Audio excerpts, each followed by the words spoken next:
Social media पर भी देखें, ज़मीनी स्तर पर भी देखें, हर रोज़ वो दिन के 24 घंटे को उन्होंने 48 घंटे में डेवलप कर दिया है। समय के बाद शायद टैंकर की तो ज़रूरत ही नहीं पड़ेगी। उन्होंने इतना सीवर लाइन और पाइपलाइन के ऊपर इतना काम किया है। हमारे यहाँ कंजावला जो कराला मेन रोड है उसके ऊपर 254 करोड़ का जो उन्होंने बजट पास किया है, नाला सीवर और उसकी जो सुविधाएं मिली है। पहली बार सीएम रेखा गुप्ता जी ने दिल्ली की सीएम होकर अपने ही विभाग के खिलाफ अगर वो कार्य करी है तो ये बहुत बड़े जिगर की बात है। ये जिगर चाहिए इस चीज के लिए। रेखा गुप्ता जी ने उस कूड़े के पहाड़ को आधे से ज्यादा खत्म कर दिया है और कंक्रीट के माध्यम से जो हमारे हाईवे बन रहे हैं, दिल्ली में सबसे बड़ा कूड़े का पहाड़ था उसको खत्म करने का प्रयास सिर्फ हमारी भारतीय जनता पार्टी ने और रेखा गुप्ता जी के माध्यम से हुआ। जो केजरीवाल रायता फैला के गए है ना जी, वो रायता समेटने में थोड़ा टाइम तो लगेगा। बाकी ना सारे मतलब सुख सुविधा बहुत अच्छे से हो रही है और है ना महिलाओं की सुरक्षा भी बहुत अच्छे से हो रही है। वहाँ पे पानी की समस्या हद से ज्यादा थी, ना तो पीने का पानी था हमारे यहाँ, ना ही सीवर वगैरह की, क्योंकि मोस्टली वहाँ पे जो अनऑथराइज्ड कॉलोनियाँ पड़ती हैं। अब वहाँ पर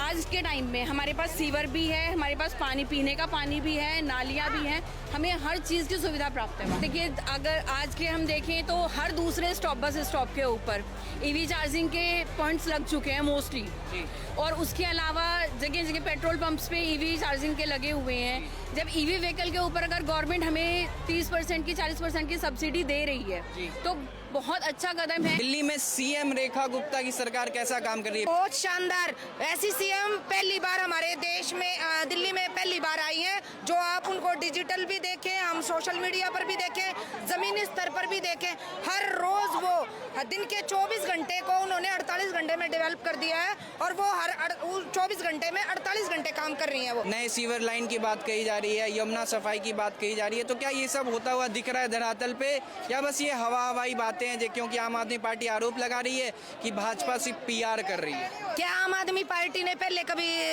यमुना जी की सफाई के ऊपर ध्यान दिया था? आपको पता है गंगा मैया की तरह ही अब जमुना मैया पे भी हमारे जो है ना पूजा आरती का जो अभियान चलाया गया है, ये किसके राज में हुआ? ये मोदी जी के राज में हुआ। ये हमारे रेखा गुप्ता जी ने इसको कामयाब किया। आप उसको सोशल मीडिया प्लेटफॉर्म पर अगर आम जनता जब देखेगी या फिर निजी तौर पर भी वो रेगुलर हर रोज हर मिनट वो जनता के साथ जुड़ी हुई हैं और बहुत ज्यादा काम कर रही हैं। क्या दिल्ली को अब पानी की समस्याओं से मुक्त किया जा रहा है? क्या टैंकर माफियाओं के चंगुल से निकाला जा रहा है दिल्ली की जनता को? आई थिंक वो जिस लेवल पे काम हो रहा है ना, आने वाले कुछ समय के बाद शायद टैंकर की तो जरूरत ही नहीं पड़ेगी। उन्होंने इतना सीवर लाइन और पाइपलाइन के ऊपर इतना काम किया है। हमारे यहाँ कंजावला जो कराला मेन रोड है उसके ऊपर 254 करोड़ का जो उन्होंने बजट पास किया है, नाला सीवर और उसकी जो सुविधाएं मिली है। हम पानी और बिजली की समस्या से लेकर हम लोग जो है ना बिल्कुल परेशान नहीं है। अभी हाल ही में 650 करोड़ गबन का मामला सामने आया था हेल्थ सेक्टर में, जिसमें सीएम रेखा गुप्ता ने त्वरित कार्रवाई करते हुए 7 बड़े अधिकारियों को सस्पेंड कर दिया। पहली बार 2 दशक में देखा गया कि कोई सीएम एसीबी का इंक्वायरी रेज कर रही है अपने ही विभाग के अगेंस्ट। तो कैसे देखती है दिल्ली की जनता? क्या ये सीएम जो है रेखा गुप्ता ये मतलब करप्शन के बिल्कुल खिलाफ है, जीरो टॉलरेंस की पॉलिसी चल रही है, या फिर आम आदमी पार्टी जो कह रही है 1.5 साल हुआ नहीं करप्शन शुरू हो गया? 1.5 साल हुआ नहीं और करप्शन शुरू हो गया। और जो आम आदमी पार्टी के अगर हम लोग करप्शन गिनाए तो उनकी तो लिस्ट ही पूरी नहीं होगी, पर्चे भरे पड़े हैं। लेकिन उसके खिलाफ पहली बार सीएम रेखा गुप्ता जी ने दिल्ली की सीएम होकर अपने ही विभाग के खिलाफ अगर वो कार्य करी है तो ये बहुत बड़े जिगर की बात है। ये जिगर चाहिए इस चीज के लिए और वो निष्पक्ष होकर काम कर रही हैं, हम उनके साथ हैं। और सबसे बड़ी बात है, जो दिल्ली में कूड़े का पहाड़ था, रेखा गुप्ता जी ने उस कूड़े के पहाड़ को आधे से ज्यादा खत्म कर दिया है और कंक्रीट के माध्यम से जो हमारे हाईवे बन रहे हैं, दिल्ली में सबसे बड़ा कूड़े का पहाड़ था उसको खत्म करने का प्रयास सिर्फ हमारी भारतीय जनता पार्टी ने और रेखा गुप्ता जी के माध्यम से हुआ है, जिसका कार्य स्तर पर है। 10 साल से कूड़े का पहाड़ बढ़ता ही जा रहा था, उन्होंने कभी दिखाई नहीं दिया। यमुना का पानी नाले से बदतर हो गया था, वो उन्होंने कभी दिखाई नहीं दिया। यमुना का पानी फिल्टर होकर ही हमारे घरों में आता है। इसके लिए भी हमारी भारतीय जनता पार्टी एक अलग प्रावधान करेगी जिसकी पीने का पानी अच्छे रूप में हमारे पास आए। आने वाले समय में हमारी सरकार ये प्रयास करेगी कि ये पानी की व्यवस्था यमुना से ना लेकर अलग से की जाए। दिल्ली में पॉल्यूशन को देखते हुए ईवी पॉलिसी को लॉन्च किया गया, जिसमें 2028 तक देवी बसेस का नंबर बढ़ाने की बात कही गई, ईवी व्हीकल्स को प्रमोट करने की बात कही गई, सब्सिडी देने की बात कही गई। तो क्या लगता है दिल्ली की जनता इसमें जुड़ेगी? क्या दिल्ली की जनता ईवी पे स्विच हो पाएगी? क्योंकि आम आदमी पार्टी का कहना है कि यहाँ पे इंफ्रास्ट्रक्चर डेवलप नहीं है, चार्जिंग स्टेशंस नहीं है, तो ईवी व्हीकल लेके कैसे निकलेगा रोड? हमारे हर पेट्रोल पंप पर चार्जिंग सुविधा है और जो आने वाले समय में इसको हम और ज़्यादा विकसित कर रहे हैं। छोटे छोटे पेट्रोल पर भी बैटरी की बाइक से लेकर स्कूटी से लेकर चार्जिंग की ये डेवलप, ये कार्य स्तर बहुत तेज गति से चल रहा है और इन फ्यूचर में पेट्रोल गाड़ियों को छोड़कर ईवी पे आ जाएंगे लोग बाग। क्या नाम हुआ मैम आपका? कमलेश शर्मा। कमलेश जी, क्या कहेंगे? महिला सीएम है आपके प्रदेश में और आप एक महिला हैं, महिलाओं के लिए क्या काम हो रहा है? क्या महिला इस सशक्तिकरण या सुरक्षा के लिए कुछ ठोस कदम उठाए जा रहे हैं दिल्ली में?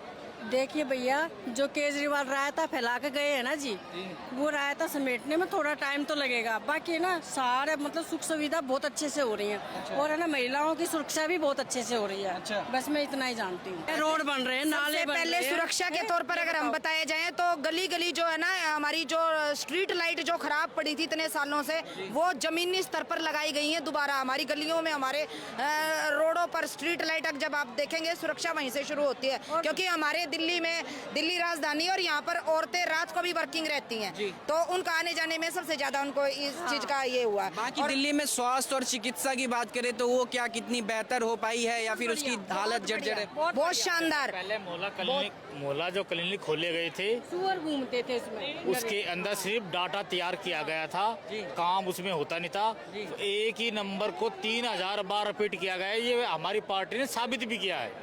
मोहल्ला क्लिनिक के नाम पर ताले लगे हुए थे और फर्जी काम चल रहा था, सारा डॉक्यूमेंट थी वहाँ पर, ना किसी का इलाज हुआ और आज भी वो बंद पड़े। जब भी वो बंद चालू होने के बाद भी वो एक्टिव थे नहीं। सर, हम हमारे एरिया को देख करके तो हम बिल्कुल ये बात कह सकते हैं कि धरातल पे काम हो रहा है, क्योंकि हमारा जो एरिया एक ऐसा, एक तो रूरल एरिया पड़ जाता है, ऊपर से वहाँ पे पानी की समस्या हद से ज्यादा थी। ना तो पीने का पानी था हमारे यहाँ, ना ही सीवर वगैरह की, क्योंकि मोस्टली वहाँ पे जो अनऑथराइज्ड कॉलोनियाँ पड़ती हैं। अब वहाँ पर आज के टाइम में हमारे पास सीवर भी है, हमारे पास पानी, पीने का पानी भी है, नालियाँ भी हैं, हमें हर चीज़ की सुविधा प्राप्त है वहाँ। टैंकर के द्वारा पानी आता था और टैंकर का भी हम लोग वेट करते थे कि आएगा नहीं आएगा, पूरा दिन निकल जाता था हम लोगों का। हम लोग वो ड्राम वगैरह भर के उनको यूज करते थे, हमें एक हफ्ते तक वही पानी पीना पड़ता तो था। क्या ये सरकार टैंकर माफिया के खिलाफ कुछ ठोस कदम उठाई है? क्या कुछ कार्रवाई दिखने को मिला? घर घर पानी आ ही रहा है, तो हमारी तरफ तो टैंकर माफिया का ऐसा कुछ है ही नहीं। बाई चांस ऐसा होता है कि अगर टैंकर की जरूरत पड़ती भी है तो हम लोग कॉल करते हैं, हमारे एक कॉल के ऊपर टैंकर आता है, तो हमारी तरफ टैंकर माफिया नहीं है। बाकी दिल्ली में जो पॉल्यूशन का मुद्दा रहता है, पॉल्यूशन बहुत ज़्यादा होता है, अनकंट्रोल्ड हो जाता है, आर्टिफिशियल रेन करवानी पड़ती है, जो कि बहुत मतलब एक लिमिट तक ही सक्सेसफुल रहा है। तो इसको लेके जैसे रेखा गुप्ता जी ने ईवी पॉलिसी लाया, फिर आज जैसे 70 लाख वृक्षारोपण का अभियान चलवाया गया, हाँ ईवी पॉलिसी में देवी बसेस हो गए, इलेक्ट्रिक व्हीकल्स को प्रमोट करना हो गया, ये सब कदम जो रेखा गुप्ता जी उठा रही है, इसको कैसे देखती है दिल्ली की जनता? सर देखिए, अगर आज के हम देखें तो हर दूसरे स्टॉप, बस स्टॉप के ऊपर ईवी चार्जिंग के पॉइंट्स लग चुके हैं मोस्टली, और उसके अलावा जगह जगह पेट्रोल पंप्स पे ईवी चार्जिंग के लगे हुए हैं। जब ईवी व्हीकल के ऊपर अगर गवर्नमेंट हमें 30% की 40% की सब्सिडी दे रही है तो बहुत अच्छा कदम है, लोग होंगे ट्रांसफर उसकी तरफ।